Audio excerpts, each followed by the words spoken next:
Morning बच्चों। Good morning ma'am. आज अपन activity करेंगे एनिमल्स में। कौन कौन से होते हैं?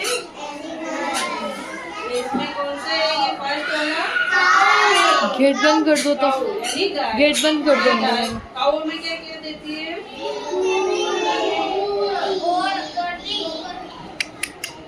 दही। गाय हमें दूध देती है। उससे अपन को क्या क्या चीजें बनती है? उनसे पनीर और घी है ना। अपन रोज इसको यूज करते हैं ना खाने में, अपने चपाती में लगाते हैं। बटर घी ये सब उन्हीं से प्राप्त होता है। सेकंड क्या है? यानी ऊंट। ठीक है, ये कौन सा किस जगह रहता है? ये वाला रेगिस्तान। थर्ड है कोट। कोट में क्या है? बेफेलो है ना। और ये ऑक्स होता है ना।